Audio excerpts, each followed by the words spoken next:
आज हम पढ़ेंगे लेसन नंबर 5। कौन सा लेसन? जीवन के मौलिक इकाई। पांचवा मूल्य का बारह डाक बोलेंगे जो कौन सा लिखना है। लेसन पढ़ने से पहले इसके बारे में कुछ बेसिक चीजें समझ लेते हैं, यानी कि लेसन का टाइटल समझ लेते हैं। जब भी एग्जाम होता है या कोई भी टीचर पूछता है, वो अपन को चेक करना चाहता है कि इस बच्चे ने कितना पढ़ रखा है, मैं पता कर लूँ, तो वह कैसे करता है? वह पूछेगा, इस टाइटल से ही पूछेगा। पहले तो नाम पूछ लेगा, ऐसे बोलेगा भाई पाठ का नाम बताओ, तो तुम क्या बताओगे? जीवन की मौलिक इकाई। मौलिक इकाई। उसका पहला प्रश्न यही होगा कि जीवन की मौलिक इकाई क्या होती है? क्या आंसर दोगे? स्कूल में पढ़ा दिया लेसन? नहीं पढ़ाया? कितने लेसन पढ़ाया? ठीक है, यस। तो क्या बताएगा देवीलाल? क्या बताएगा जीवन की मौलिक इकाई? कोशिका जीवन का मूलभूत है। अरे पाठ नहीं पढ़ना है, स्कूल में पढ़ना सिखाते हैं, लेकिन यहाँ कुछ थोड़ा सा अपन चीजों को समझते चलेंगे। जिसमें इसमें जीवन के बारे में बताएगा। जीवन के बारे में बताए। किसका जीवन? अपन का। अपन का। और सभी सजीवों का। हाँ। यानी जितने भी सजीव हैं उनका जीवन किस पर निर्भर करता है? कोशिका का। कोशिकाओं का। अरे मेरी बात सुनो एक बार, ध्यान से सुनो, समझ आ जाएगा। हाँ। जितने भी जीव होते हैं उनका जीवन किस पर निर्भर करता है? मौलिक इकाई पर। कोशिका पर। किस पर? यानी कि कोशिका के बिना सजीवों का अस्तित्व नहीं है। हमने देखा था प्रीवियस चैप्टर में परमाणु से संबंधित, ठीक है?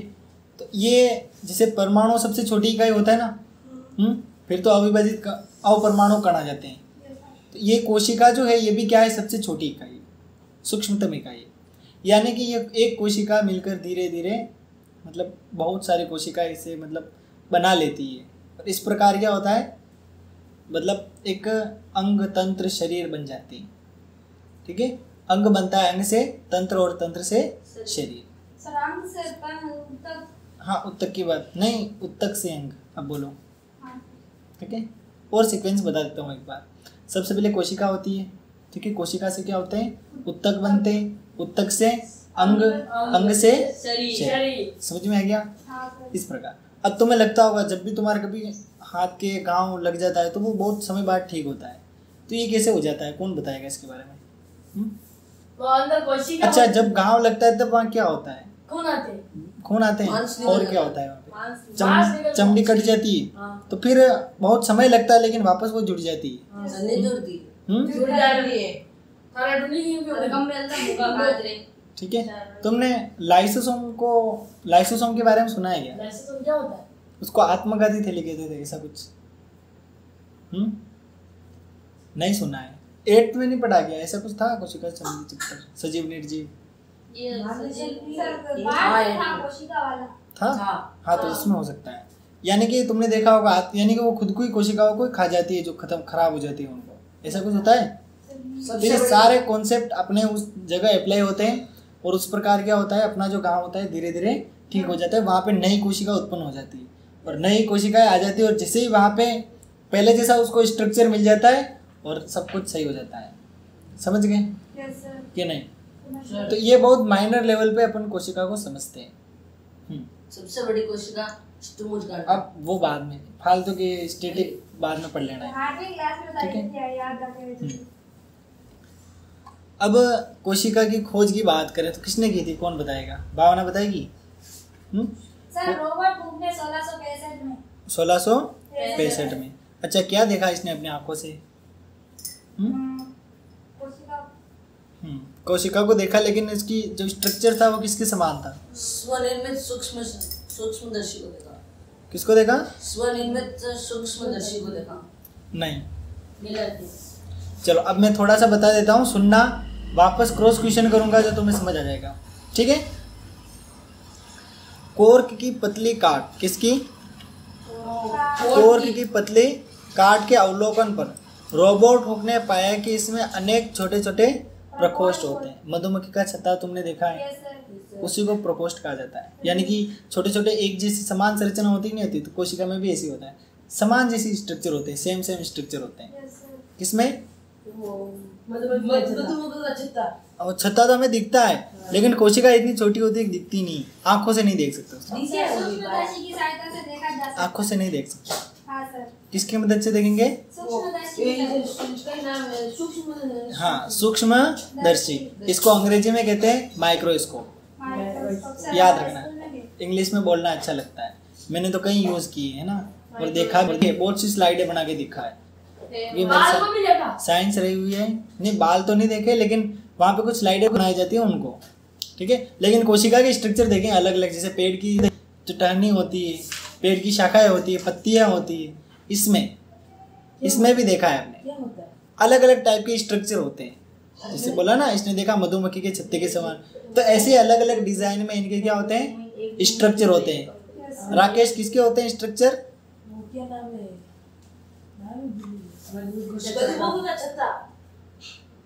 हाँ, मधुमक्खी के छत्ते के समान किसके स्ट्रक्चर होते हैं? कोशिका। किसके स्ट्रक्चर होते हैं? देवलाल, समझ में आ गया कि नहीं? यस। अब ये जो था, इसने कोर्क, मतलब कोर्क क्या होता है? वृक्ष की छाल से निकाला जाता है। कोर्क किसकी छाल से?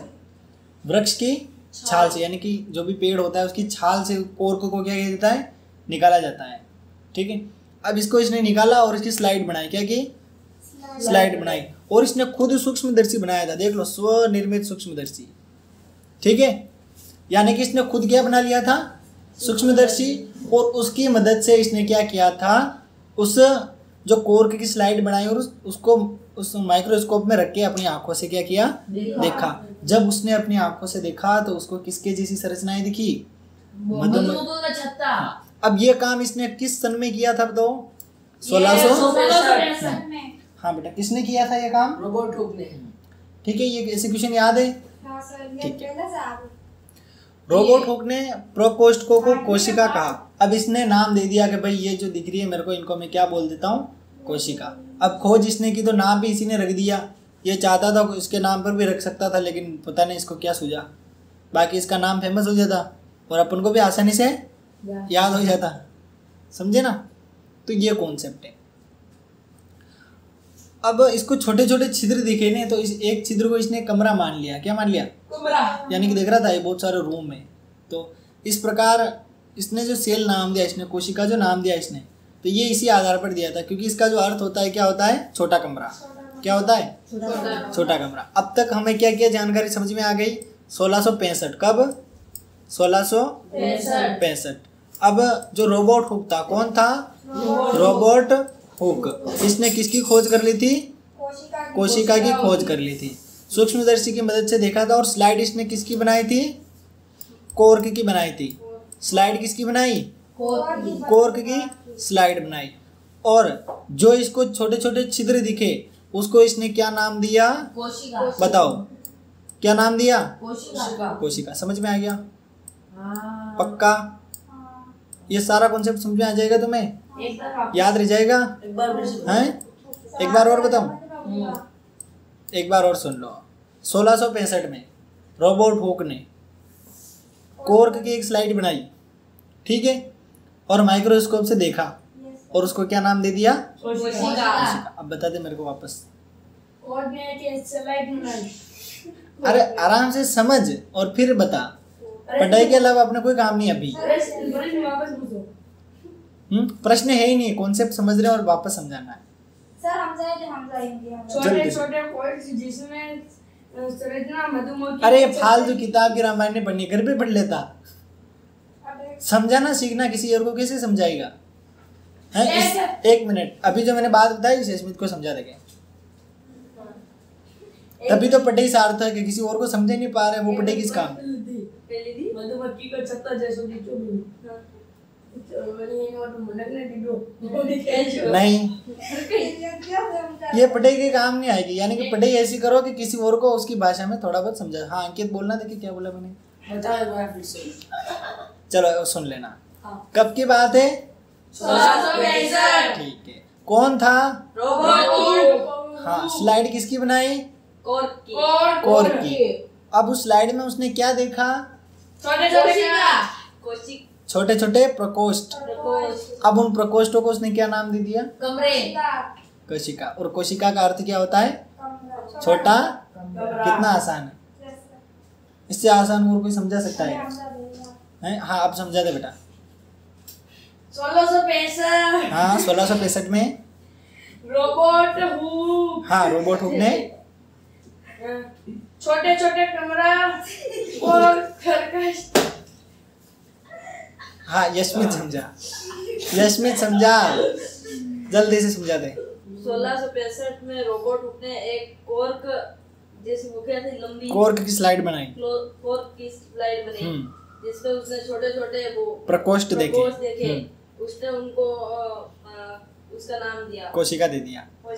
अब कोशिका अर्थ कमरे, छोटे छोटे कमरे। ऐसे अगर किसी को समझा पा रहे हो तो काम अपना सफल है, कोई दिक्कत नहीं आएगी। ठीक है, नहीं नहीं ज्यादा डिस्टर्बेंस हो जाएंगे। ठीक है, अब अपन क्या थोड़ा सा एडवांस चलेंगे और एडवांस में अपने दे रखा है माइक्रोस्कोप। अब देखो इस माइक्रोस्कोप को, नॉर्मली तो तुमने देखा होगा माइक्रोस्कोप कैसा होता है, लेकिन इसका स्ट्रक्चर देख के समझो कि ये काम कैसे करता है। ठीक है, एक बार ध्यान होना चाहिए किताब में। और देखो इसको सबसे ऊपर दे रखा है नेत्रिका लेंस। कौन सा लेंस? इस नेत्रिका लेंस से अपन इसके अंदर देख सकते हैं ना। यहाँ पे एक ऐसा लेंस होता है जो हमारी आंख के पास होता है। नेक्स्ट, अरे आगे प्रारंभिक समायोजन। समायोजन यानी क्या होता है? इसको फोकस करने के लिए होता है कि उसको प्रॉपरली उस स्लाइड के ऊपर कैसे फोकस किया जाए कि क्लियर अपन को स्लाइड दिखे। एक मिनट बेटा सुन लो मेरी बात फिर आराम से। अगला है सूक्ष्म समायोजन। पहले तो इस ऊपर वाले से अपन थोड़ा बहुत फिक्स कर लेते हैं, फिर और हमें क्लियर देखना है तो अपन क्या करेंगे, सेकंड वाले को भी थोड़ा सा ऊपर नीचे करेंगे, जिससे क्या होगा कि अपन को स्लाइड और क्लियर दिखेगी। फिर एक दे रखा है भुजा। भुजा यानी क्या होता है कि ये इन चीज़ों को सारों को पकड़ रखा है ना। अपने हाथ भी काम करते हैं ना, अपन बोलते हैं भुजा। भुजा क्या करती है? अपने कोई भी काम करना है अपनी भुजाएं काम आती है। उसी प्रकार इसमें भी क्या है, भुजा दे रखी है। एक लेंस दे रखा है, देखना अभिदृश्यक लेंस। इस लेंस की मदद से अपन इस स्लाइड पर फोकस कर सकते हैं और वो उसको कैप्चर करके अपन को बड़े लेवल पर दिखा देता है। ठीक है, और एक ये बेसमेंट बना रखा है, इसको मंच के नाम से जाना जाता है। देखो प्लेट जैसा है ना। और एक घूर्णी पेच, ये पेच घूमता है, बस कुछ नहीं है, थोड़ा सा मतलब इसको आगे पीछे एडजस्ट करता है। फिर एक नीचे दर्पण दे रखा है, क्योंकि सूर्य का प्रकाश जो होता है इस दर्पण पर गिरता है। और हाँ, दर्पण से सीधा कहाँ चला जाता है? कांच अलग होता है, कांच के आर पार देख सकते हैं। ठीक है, दर्पण के आर पार नहीं देख सकते। अपन तो इसे देसी में बोल देते हैं कांचला।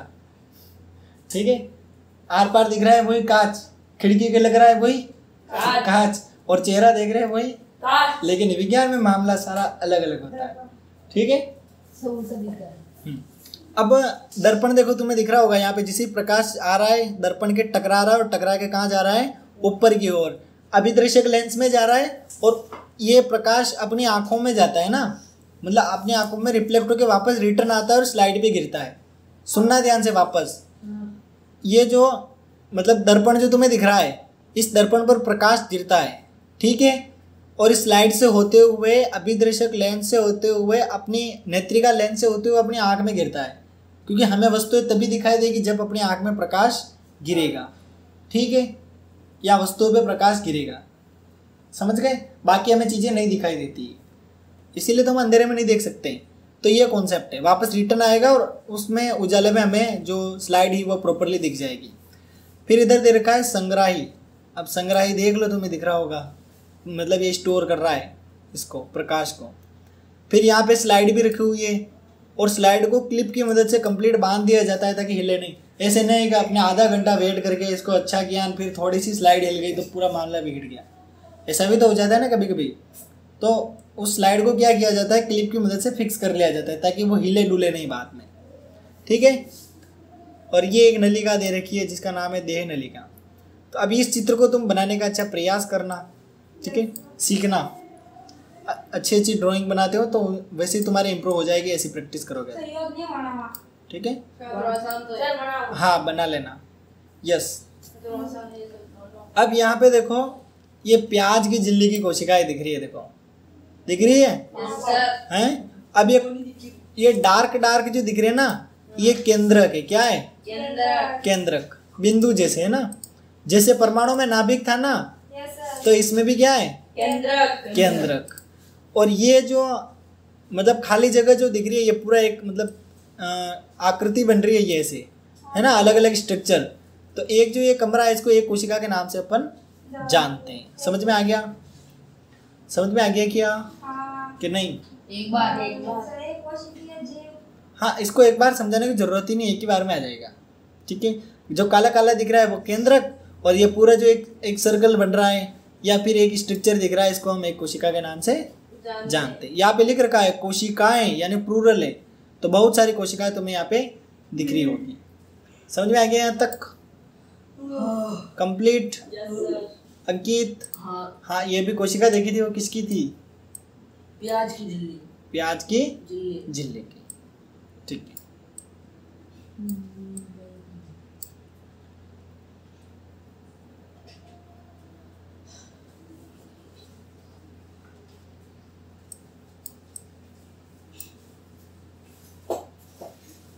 अब तुम्हें स्लाइड बनाना भी आना चाहिए। स्लाइड के बारे में भी इसमें थोड़ी बहुत जानकारी दे रखी है, तो तुम उसको थोड़ा पढ़ लेना, तुम्हें पता लग जाएगा।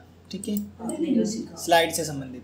बाकी मैं काम की चीज़ तुम्हें बता रहा हूँ। येलो कलर का डिब्बा। यस। अब एक कॉन्सेप्ट यहाँ पे दे रखा है कि जितने भी जीव जंतु होते हैं वो हमारे आसपास होते हैं और हम उनको देखते हैं। ये सारे जो जीव जंतु होते हैं, यानी जो भी सजीव है, वो किससे मिलकर बनते हैं? कोशिकाओं से मिलकर बने होते हैं। और मतलब जो जीव होते हैं उनको दो वर्गों में बांटा है कोशिकाओं के अनुसार। एक तो एक कोशिक और एक बहुकोशिक। मानव जो आता है वो बहुकोशिक में आता है, और अमीबा का उदाहरण तुम्हें याद हो गई है, वो किसमें आता है? एक कोशिक में। अमीबा के और भाई बहन है क्लेमाइडोमोनास, पैरामीशियम और बैक्टीरिया। ठीक है, समझ में आ गया कि नहीं? ऐसी कोशिकाओं में, मतलब ऐसे जीवों में एक ही कोशिका होती है। राकेश समझ गया? ऐसी कोशिकाओं में जिसमें एक नहीं, ऐसे जीवों में एक ही कोशिका पर पूरा जीवन आधारित होता है। ऐसे जीवों में जिसमें एक ही कोशिका पूरा जीवन, हाँ, पूरा जीवन आधारित होता है। वापस बोलना। सुन लो, एक कोशिकीय जीव उदाहरण, पहला अमीबा, क्लेमाइडोमोनास और पैरामीशियम और कुछ बैक्टीरिया। ठीक है, इन सभी में एक कोशिका होती है, और उस एक कोशिका की मदद से ये अपनी पूरी लाइफ क्या कर लेते हैं? गुजार लेते हैं। अब तो आगे समझ में क्या आया? एक कोशिका, उसमें एक मिनट, राकेश बता रहा है, सुनो। एक कोशिका जिसमें वो क्या बोलते हैं? हाँ, एक कोशिका ही होती है। हाँ। किसमें? जीवों में। हाँ, कौन से जीवों में? सब जीव। सब नहीं, अभी नाम बताए वो। ये नाम तो हाँ, बोलना, याद करना। हाँ, अमीबा, पैरामीशियम और क्लेमिडोमोनास। क्या दे रखा है? क्लेमिडोमोनास। यस, आ गया समझ में कि नहीं? इसके अलावा बहुकोशिक जो जीव होते हैं, इसमें क्या होती है? एक से ज्यादा कोशिकाएं होती है।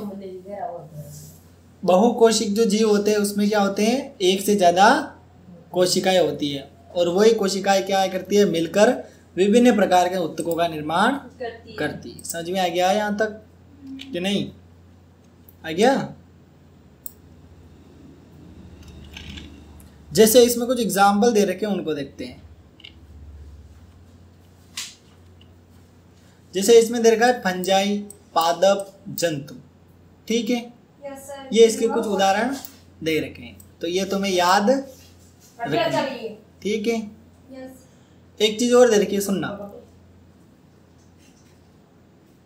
सभी कोशिकाएं अपनी पूर्ववर्ती कोशिकाओं से उत्पन्न होती है। हाँ देवीलाल, सभी कोशिकाएं अपनी पूर्ववर्ती कोशिकाओं से कैसे उत्पन्न होती हैं? सब एक जैसी होती है। कैसे? सब तो एक जैसी होती है, मान रहा हूँ, लेकिन यहाँ पे एक लाइन लिख रखी है, सभी कोशिकाएं अपनी पूर्ववर्ती कोशिकाओं से निर्मित होती है। कैसे? नहीं, ऐसे फालतू की चीज नहीं। हाँ भावना बता, मेरे को नहीं आता है। क्यों नहीं आता है? कैसे आवे नहीं? मैंने बताया था अभी कहीं लग गई तो फिर नई कोशिकाएं बनेगी। हाँ, तो वो सर। कैसे बनेगी? पुरानी कोशिकाओं से ही तो उनकी कॉपी। सर कोशिका से ही बनेगी। समझ गए हाँ। कि नहीं? अब मैं एक पीडीएफ बना रहा हूँ, वहाँ पे डाल रहा हूँ, उस पीडीएफ को ये डाउनलोड करिए, उसकी कॉपी हो गई, यही कर रहा है फोटोकॉपी हो गई, और यही कर रहा है उसकी फोटोकॉपी। तेरे पास ही पीडीएफ है, तेरे पास ही है, तेरे पास ही है, कॉपी हुई कि नहीं हुई? और वहाँ से और कॉपी हो रही है तुम्हारी कॉपी में, हो रही कि नहीं हो रही? सर, मैं तो कोशिकाओं में भी ऐसे ही मटेरियल होता है, ठीक है? हाँ, सर। समझ गई? मैंने गलती की तो मैंने कॉपी में से दूसरा हाँ, उससे तो कोशिकाएं गलती नहीं करती है, ठीक है? समझ गए मेरी बात? तो इस प्रकार, जिस प्रकार एक पीडीएफ से तुम सभी लिख रहे हो, तो यहाँ पर भी कोशिकाओं में सेम कॉन्सेप्ट है कि पुरानी जो कोशिकाएं हैं उनका विभाजन होकर नई कोशिकाएं बन जाती है, इसीलिए तो अपना गांव ठीक हो जाता है, ठीक है? वहाँ पे नई कोशिकाएं आएगी तभी तो अपना गांव ठीक होगा, बाकी कैसे होगा? हो ही नहीं सकता है। ऐसे थोड़ी तुम देख सकते हो उन कोशिकाओं को, नहीं, ठीक है? तुम दही के अंदर बैक्टीरिया को देख ही नहीं सकते हो, लैक्टोबैसिलस जो होता है उसको तो देख ही नहीं सकते हो। किसके अंदर? दही में कीड़े होते हैं। हाँ सर। जैसे मैं नहीं खाती हूँ, सीधे सर उनको तो तुम देख ही नहीं सकते हो, मैं तो खाता हूँ भाई बड़े चाव से, क्योंकि वो फायदेमंद होते हैं, हाँ सर, मैं भी खाता हूँ। वो हमें फायदा देते हैं। ओ सर,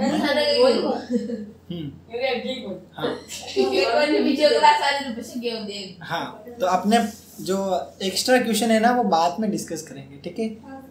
क्या पता कोई दिसंबर में नया स्टूडेंट आ जाए, वो मुझे ले लेके पढ़े। सही है ना? चलो थोड़ा सा और देख लेते हैं।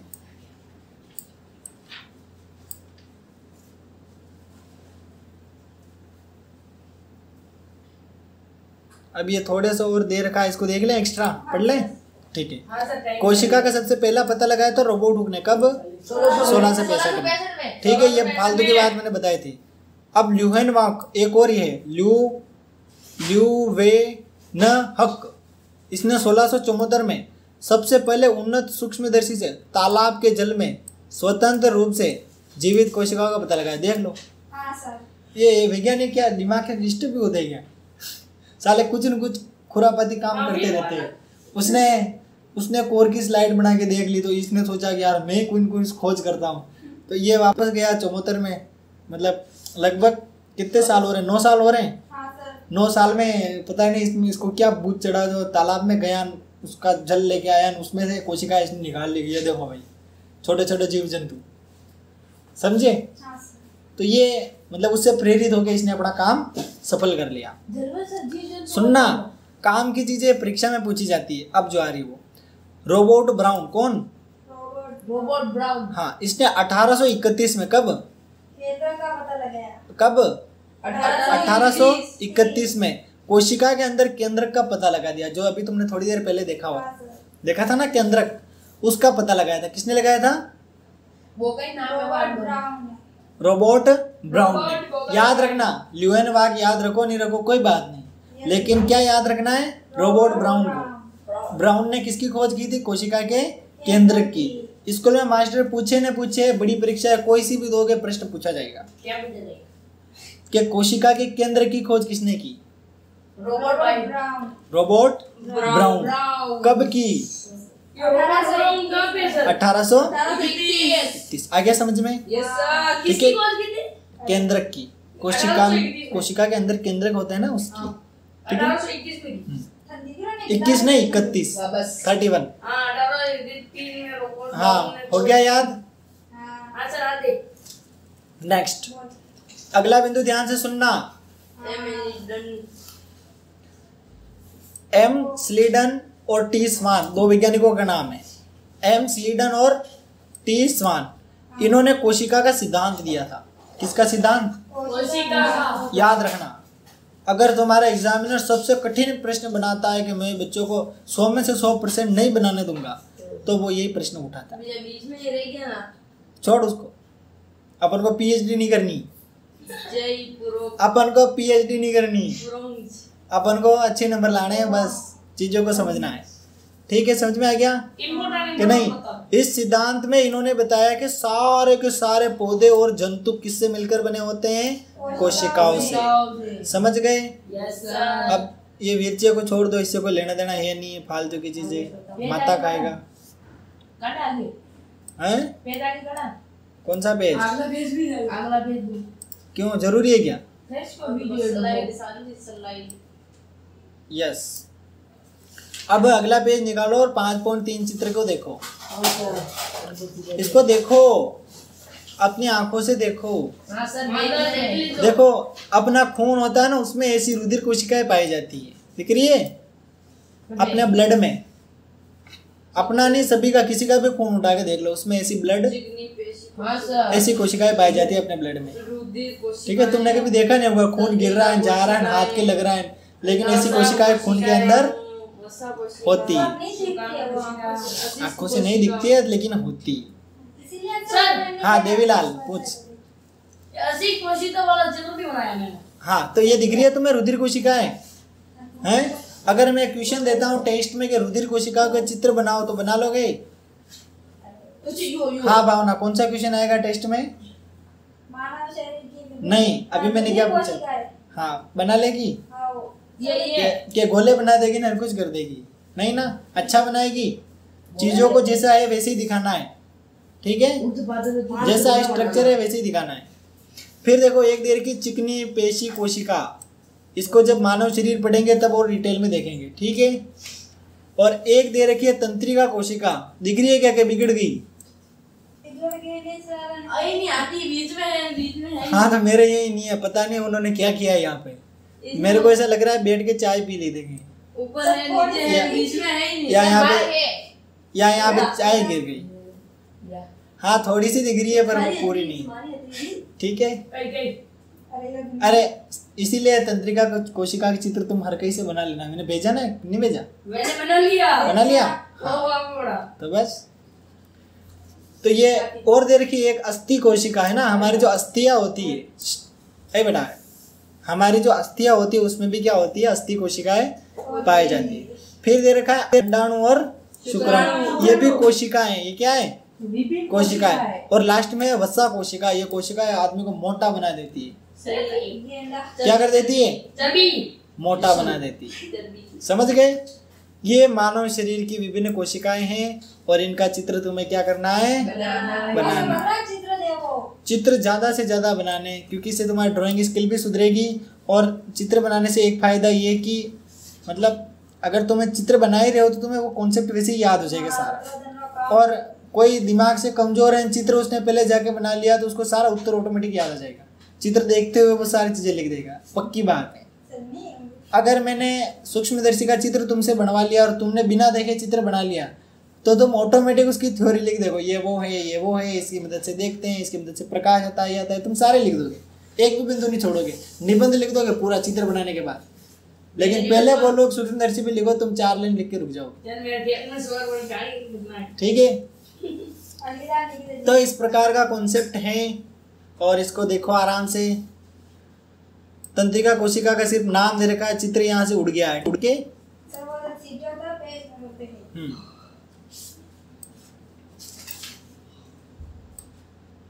यहाँ पे बस। हाँ, कोशिका देखो, ध्यान से सुनना बेटा, एक इम्पोर्टेंट चीज मिली है। ऐसी प्रत्येक कोशिका में जो कुछ विशिष्ट घटक होते हैं, यानी कि कुछ कोशिकाएं होते हैं जिनमें कुछ विशिष्ट घटक पाए जाते हैं, उनको हम क्या कहते हैं? कोशिकांग। कोशिका के अंदर जो विशिष्ट घटक पाए जाते हैं उन्हें क्या कहते हैं? कोशिकांग। और वही परमाणु की बात करें तो उसमें अपरमाणु कण थे। कौन थे? और यहाँ पे क्या है? कोशिकांग। याद रह जाएगा। परमाणु के अंदर जो घटक है, यानी कि जो भी कण है, यानी कण नहीं कह सकते अपन, जो भी इलेक्ट्रॉन, प्रोटॉन, न्यूट्रॉन, उनको अपरमाणु कण कहते हैं।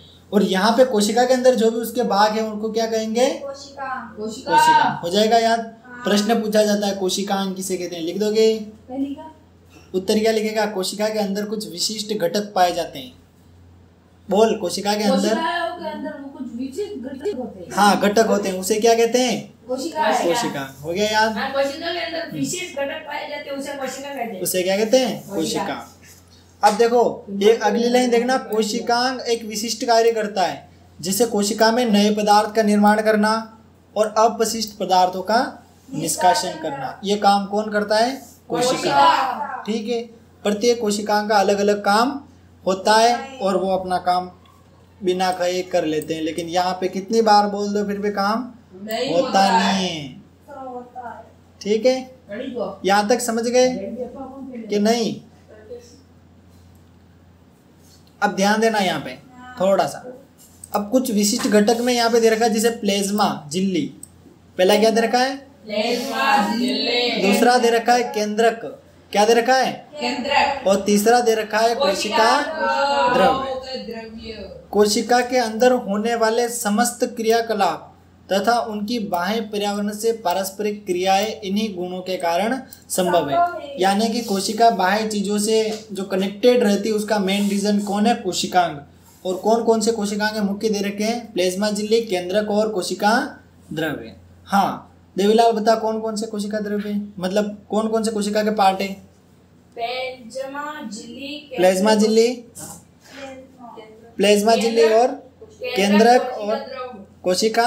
गुड, बहुत अच्छा। नहीं तालियां नहीं बजानी, इतने अच्छा नहीं बताया है, देख के बताया है। ठीक है, अब प्लेज्मा झिल्ली के बारे में देखो। प्लेज्मा झिल्ली का दूसरा नाम क्या है? कोशिका झिल्ली। कोशिका झिल्ली। हाँ राकेश, प्लेज्मा झिल्ली का दूसरा नाम कोशिका झिल्ली हो गया याद? गुड। ये सबसे बाहरी परत होती है। कौन सी परत? बाहरी परत।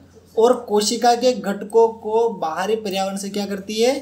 अलग करती है। यानी कि बाहर वातावरण को अलग, जैसे अपने घर की दीवार होती है ना, बाहर की बाउंड्री है ना, एक अपने पूरे मतलब जो भी अपनी गली होती है उसको अपने उससे अपने घर को अलग रखती नहीं रखती, पूरे दायरे को। यानी कि अपन कचरा निकालते हैं अपने घर में ही तो निकालते हैं, ऐसे नहीं दूसरों के घर में निकाल लें, इसीलिए बाउंड्री बना देते हैं ताकि कचरा अपने घर में ही निकले।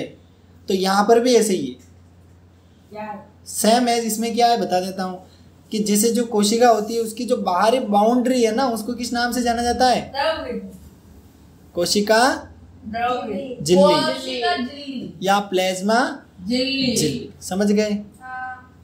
अब जैसे ही तुम्हें कोई पूछता है प्लेज्मा झिल्ली या कोशिका झिल्ली क्या होती है, तो अपने दिमाग में मकान की बाउंड्री आनी चाहिए। जिस प्रकार मकान की बाउंड्री होती है उसी प्रकार कोशिका में बाहरी जो परत होती है उसको किस नाम से जानते हैं? कोशिका झिल्ली। बहुत अच्छा, हो गया याद? अब प्लेज्मा झिल्ली जो है ना, ये हवलदार का काम भी करती है। किसका काम? हवलदार का। अब तुम कभी थाने में जाते हो तो बाहर वो खड़ा रहता है, या किसी के घर के बाहर भी नियुक्त कर देते हैं, भाई घर के अंदर किसी को आने मत देना, नहीं जाने देते हैं? तो हवलदार का कुत्ता भी नहीं जाने देता। हाँ, विदाउट परमिशन नहीं जाने देता है। तो ये झिल्ली कुत्ते का काम भी करती है। किसका? मेरे साथ मानना पड़ा था कुत्ते। अब इसकी मर्जी होगी तो सुनो, अरे समझ लो, ये पूछा जाएगा प्रश्न। इसकी मर्जी होगी तो ये चीजों को अंदर जाने देगी या बाहर निकलने देगी, मर्जी नहीं होगी तो जाओ अंदर, कोई काम नहीं। ठीक है, ये ऐसा काम कौन करती है? कोशिका झिल्ली या फिर प्लेज्मा झिल्ली। ठीक है, यानी कि अपने आसपास की चीजों से अपन इन चीजों को बड़ी आसानी से याद रख सकते हैं। एक मिनट, अभी अपन टेस्ट कर लेते हैं, याद रख सकते हैं कि नहीं रख सकते। हाँ अंकित, अभी मैंने क्या बताया बेटा? प्लेज्मा के बारे में। हाँ, प्लेज्मा झिल्ली। हाँ, क्या बताया? इसकी इच्छा हो तो वो अंदर जाने देती है। किसको? किसको जाने देती है? पदार्थों को। हाँ, पदार्थों को अंदर जाने इच्छा नहीं होती है तो नहीं जाने देती। हाँ, इसके अलावा और इसकी क्या विशेषता है? एक चीज और बताई थी प्लेज्मा झिल्ली के बारे में, एक स्टेटमेंट और बताया था।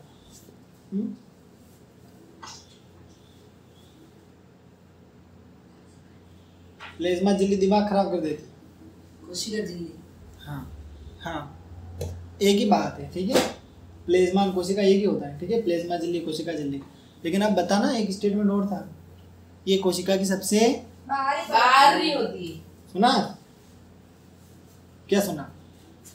ये कोशिका की सबसे बाहरी होती है।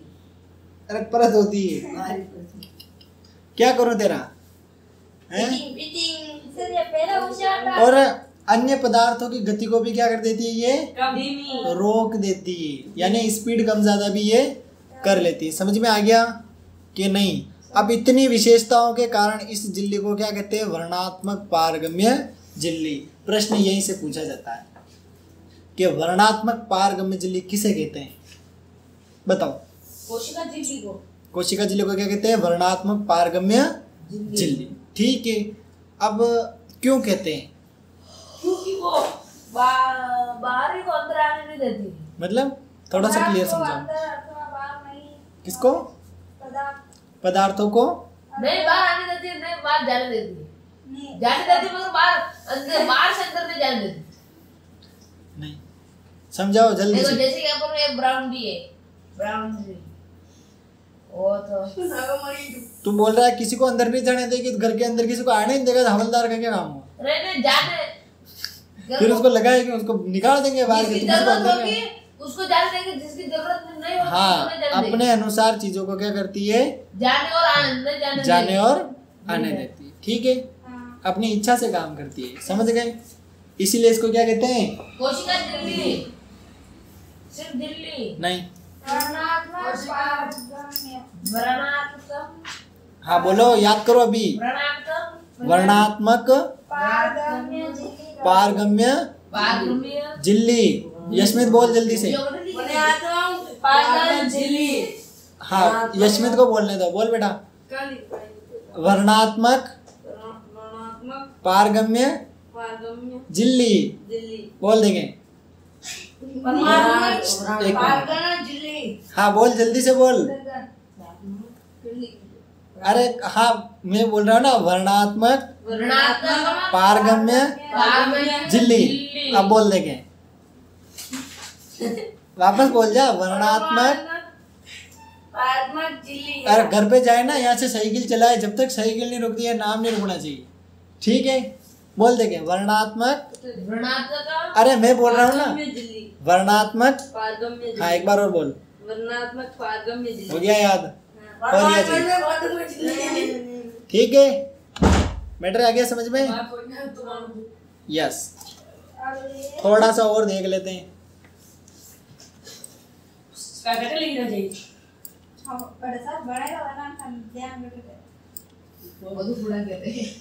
देखो, अब सुनना बहुत ही इंपॉर्टेंट चीज इससे रिलेटेड आई है। अभी तक जिसको समझ में आ गया है वो आगे की जानकारी समझ सकता है। ठीक है, अभी तक जिसने नहीं समझा है, नींद आ रही थी, वो अब नहीं समझ पाएगा, क्योंकि अब थोड़ा सा कठिन है। कुछ पदार्थ नाम दे रखा है, कार्बन डाइऑक्साइड और ऑक्सीजन।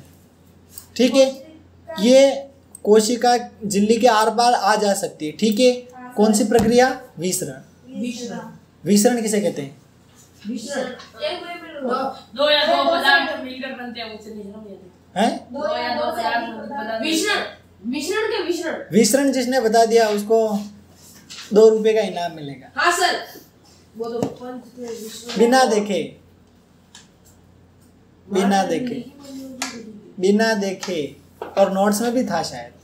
नहीं था, मिश्रण नहीं था, हो ही नहीं सकता है। हो ही नहीं सकता। देखो सर, मिश्रण अतरो बार को साले विचार दो। धीरे, ए बेटा धीरे, क्लास बंद कर देगा, दूसरे बच्चे क्या करेंगे? दो रिबन, दो साथ। ठीक है, तुरंत अभी का भी इनाम मिल जाएगा उसको। तो वहाँ पे पड़े होंगे। हाँ, कहीं न कहीं पड़े हुए मैंने भी देखे। गोपी गम्मे दीदी सोरा। वाह, ठीक है, चलो तुम नहीं ढूंढ पा रहे हो, रहने दो।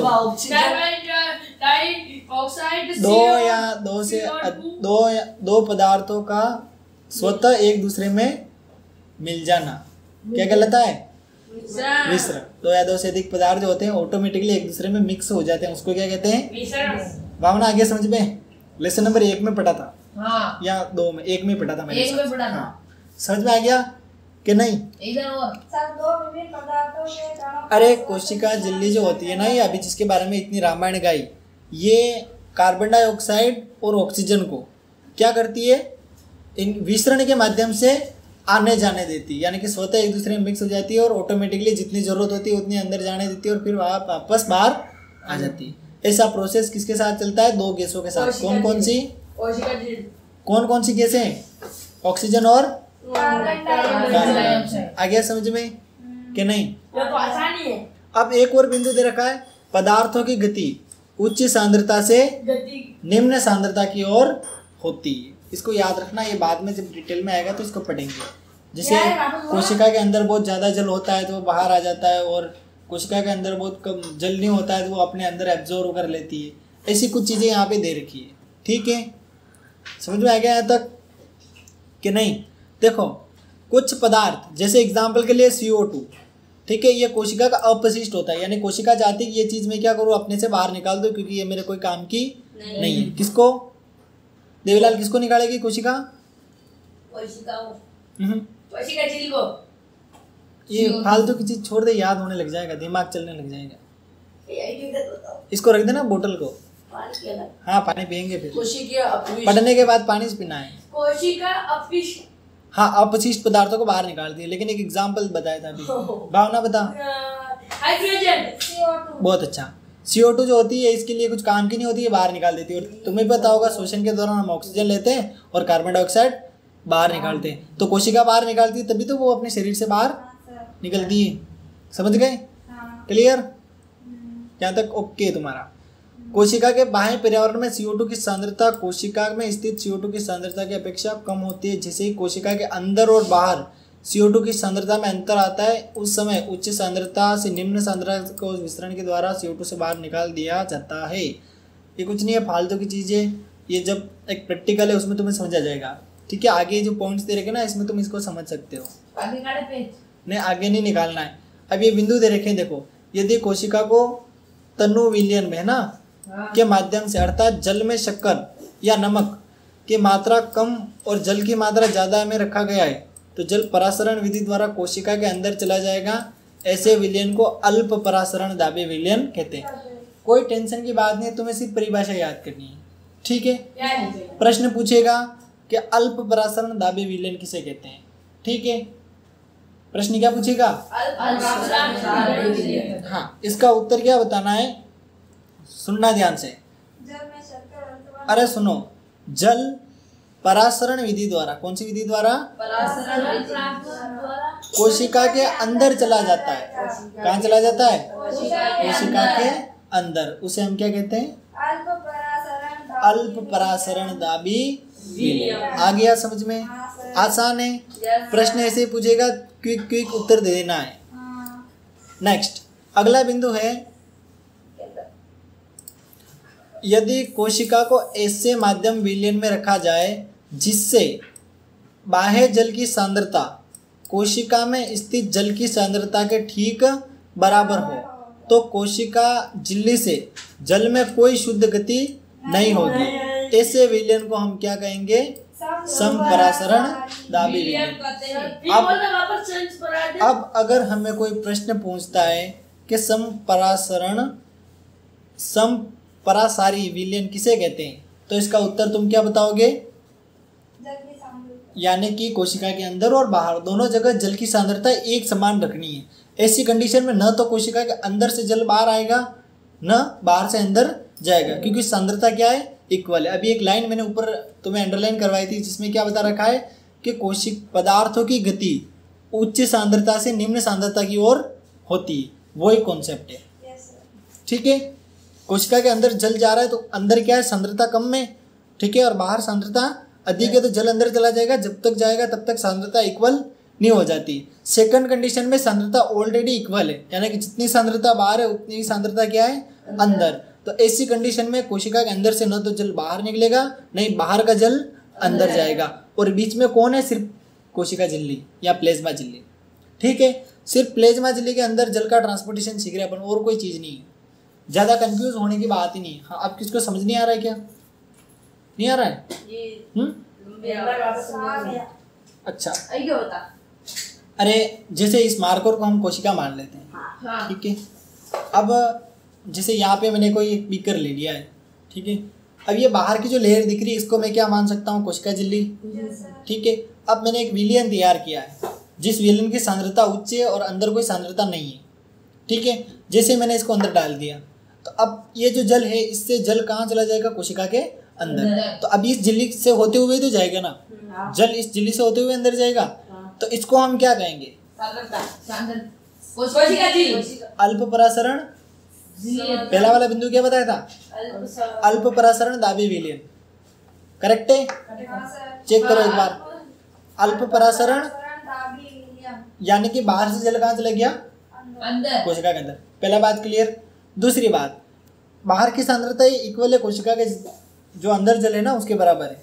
जितनी यहाँ बाहर के जल की सांद्रता है उतनी सांद्रता कोशिका के अंदर जो जल है ना उसकी, यानी दोनों चीजें इक्वल है। ऐसी कंडीशन में सांद्रता दोनों की बराबर हुई तो न तो इस कोशिका के अंदर से जल बाहर आएगा, न ही बाहर से जल कोशिका के अंदर जाएगा। क्या समझ रहे हैं अपन? सिर्फ कोशिका के जो झिल्ली है ना इसके बारे में सीख रहे हैं कि किसको जाने दे रही है, किसको नहीं जाने दे रही है, या कब इस कोशिका से जो पदार्थ होते हैं वो आते जाते हैं, ये सीख रहे हैं। अब समझ गए कि नहीं? क्लियर है? ठीक है। तीसरा बिंदु समझो।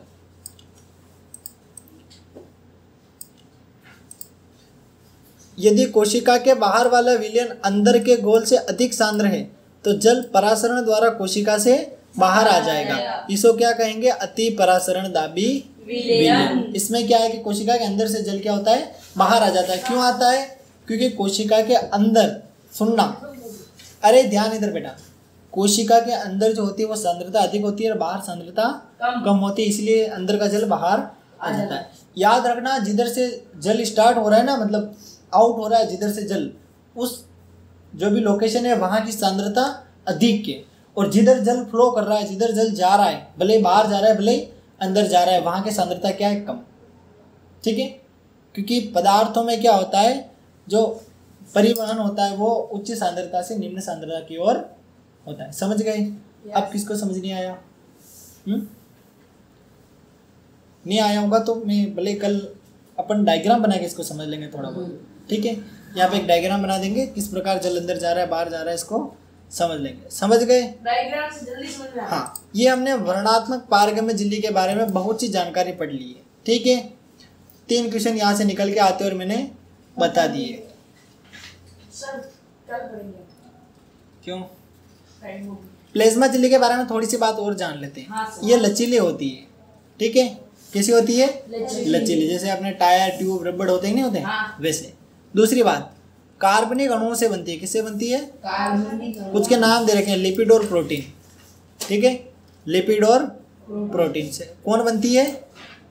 बहुत अच्छा, प्लाज्मा झिल्ली बनती है। अब इसको देखना है तो हम किसकी मदद से देख सकते हैं? इलेक्ट्रॉन सूक्ष्मदर्शी, यानी जो करंट से चलता है ना, इलेक्ट्रिक फील्ड के थ्रू, मतलब वो दिखाता है। बाकी नॉर्मल सूक्ष्मदर्शी की मदद से अपन इसको नहीं देख सकते। किसको?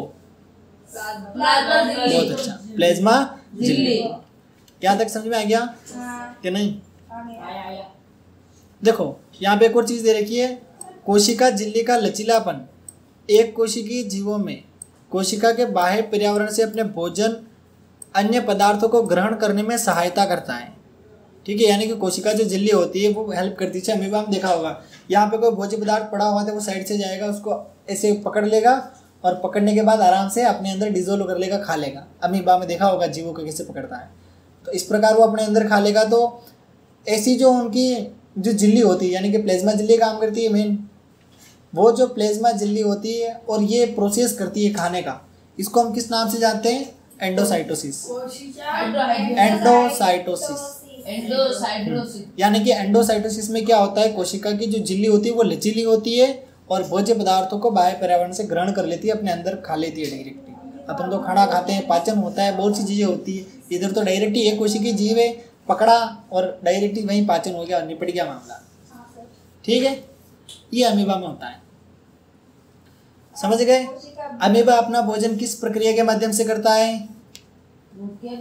एंडोसाइटोसिस। अरे टुकड़े कर लो, एंडोसाइटोसिस, और टुकड़े कर लो, एंडोसाइटोसिस। बस हो गया याद। इन शब्दों को लगभग 15 से 20 बार तुम पढ़ लोगे, फिर भूल लोगे तो भी तुम्हें नहीं भूलना आएगा, याद ही रहेगा। ठीक है? अब तुम्हारी बहुत सारी इच्छा हो रही है तो कल हम पढ़ेंगे कोशिका भित्ति के बारे में। ये आज पढ़ा देता, लेकिन इसीलिए नहीं पढ़ा रहा हूँ क्योंकि कल प्रश्न पूछे तो झिल्ली के पूछूंगा तो भित्ति के बताओगे, और भित्ति के पूछे तो झिल्ली के बताओगे। इसीलिए कोशिका भित्ति आज नहीं पढ़ेंगे।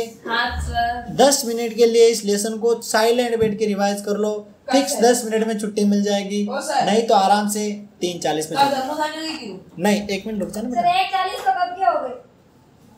1 नहीं 3:40।